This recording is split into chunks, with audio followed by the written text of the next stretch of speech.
Good, beautiful Tuesday morning and happy Christmas Eve. Welcome to this episode of A Dog's Life.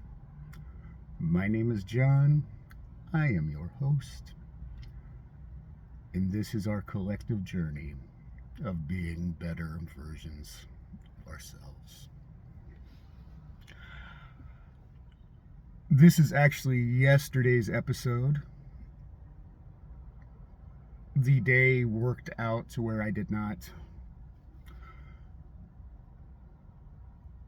started to say did not have the opportunity to make this. There's opportunity wherever we want to find it, but there's also timing, and the timing was just not right yesterday. Today I would love to talk about serendipity. It's on my soul to talk about serendipity. It is on my heart. I'm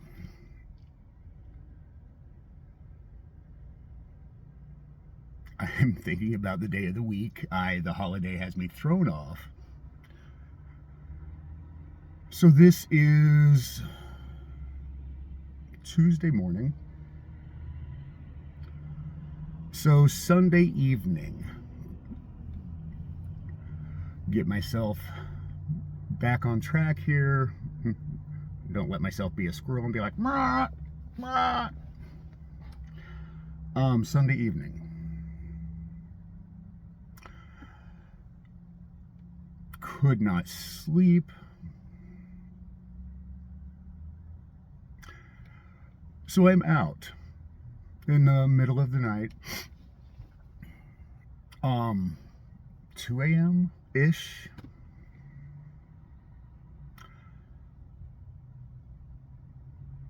And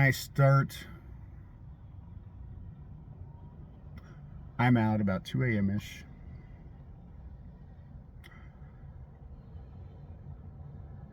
And I pull into this parking lot on the outskirts of Lafayette.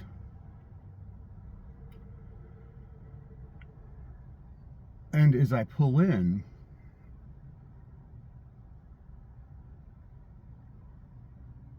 it just does not feel right, even though I could get all of the same things there that I could somewhere else. It did not feel right.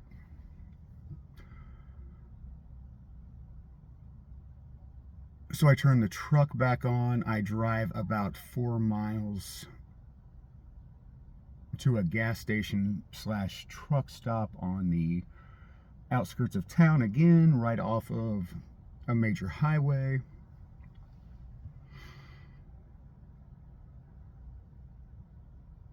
I start the truck. Am not paying any attention to what is going on around me, and I hear this knock at my window. I glance over. There is a Hispanic gentleman standing there. He is probably, I even look over like he is standing there right now. There is a Hispanic gentleman standing there, probably a decade younger than me. I roll the window down, and he is talking into his phone in Spanish. I wait, and it's not cold for this time of year, but it is cold. And it's windy. The wind is what made it worse on that evening a couple nights ago. And he turns the phone towards me, and I could hear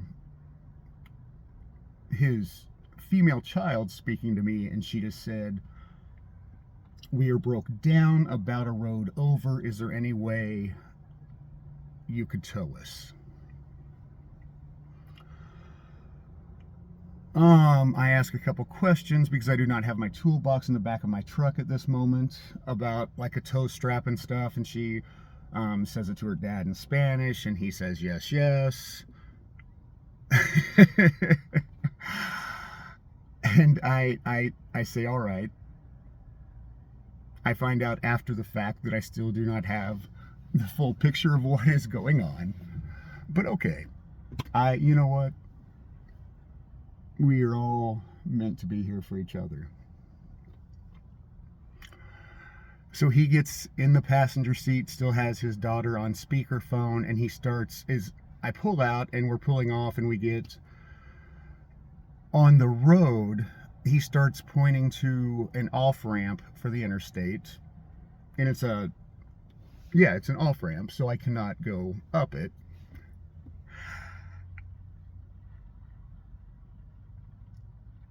And I explain to him / the daughter, because she's still on the phone, so I go to the on ramp.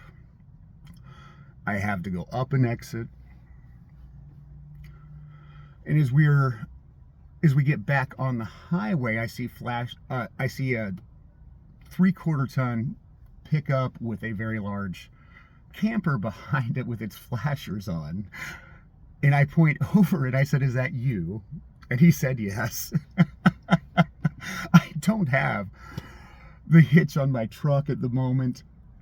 So we go up to the next off ramp, come back around. I pull up in front of it, and he gets out and starts looking for a tow strap. There is a lady and a child in the front seat of the truck. He comes out with half of a tow strap that is not very thick. And I must have looked like I did not think that was going to work. And he's like, "We double up." And so he starts lacing it through the hitch on my truck. And I ask him to do it another way, and he does. And so by the time he is done, our trucks are 5 foot apart, maybe, doubled up on this very small tow strap. So I say to the daughter, who is still in the front seat of the truck, I said, "I cannot pull the truck and camper both. We need to unhook the camper." And she relays it to the dad, and he says, "Oh, yes, yes, yes." So he gets out and he unhooks the camper. And I say, "Have you ever driven while somebody is towed before?" And the daughter relates it, and he nods his head. And at this point, the mother gets out and goes back into the camper.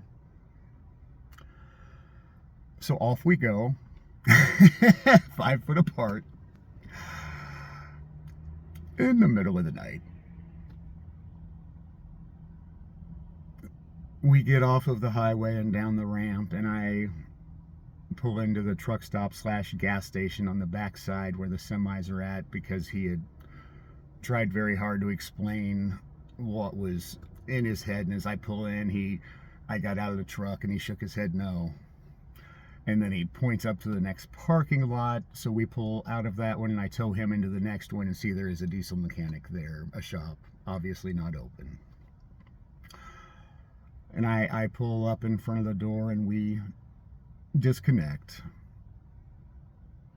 And off we go for the camper. He takes the hitch off of his truck. His daughter, I'm guessing 11 to 13 years old, stays with the truck.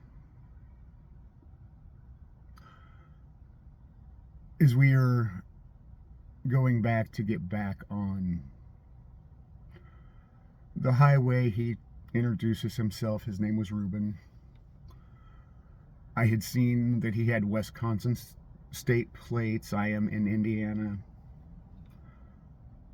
He maybe does not get his full point across.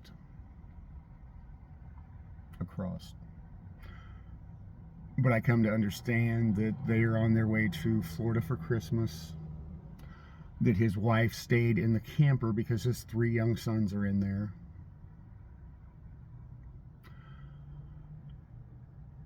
We get back, we hook up to the camper, which is probably actually too big for my half-ton pickup. And I pull them, we hook up to the camper, and we go back to the same parking lot that the truck is at, and he points to where he would like me to put the camper. I am not good with trailers, so I got out and let him just use my truck to put the camper where he wanted it. I asked if they wanted to go to a hotel, and the daughter relayed that and said no, that they would stay with the camper. I also found out in this time that they had stopped at the exit before to get fuel. His truck was a diesel, and shortly after getting back on the highway, the truck had shut itself down because it detected water in the diesel fuel. Something you could never ever plan for.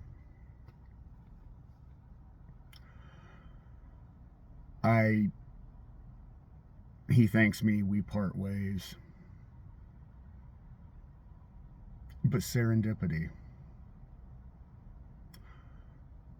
What did it take for the universe to align for me to be somewhere that I never meant to be, that I'd started off somewhere else and drove the 4 to 5 miles to a different place to be there when that gentleman knocked on my window? And on that night, if it wasn't me, then who? I mean, he had 4 small children, he had his wife.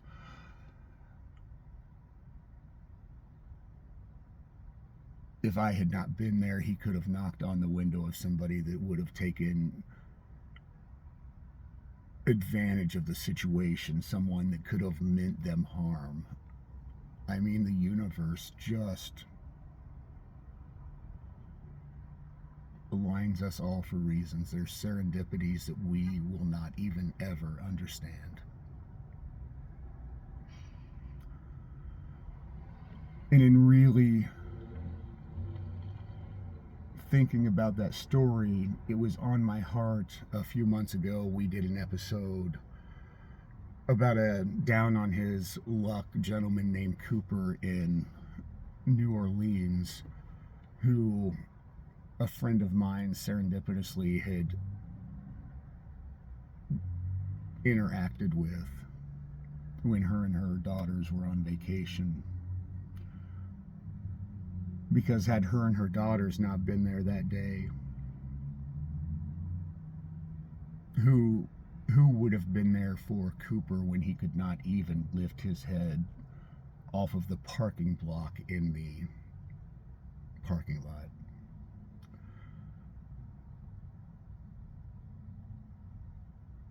The universe puts us where we are meant to be, and it is not all just about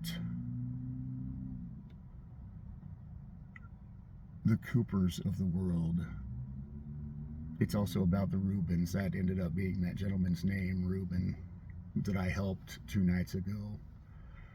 It's about us being there for each other. Whether we have everything or whether we have nothing, we can still be in a place of need.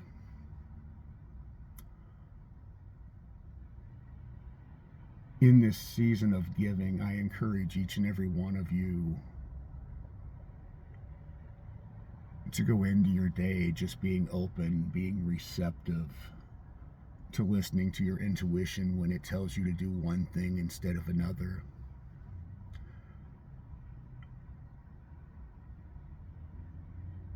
Because you never know if life is leading you to a Reuben or a Cooper or someone that is just in a dire situation that needs your help.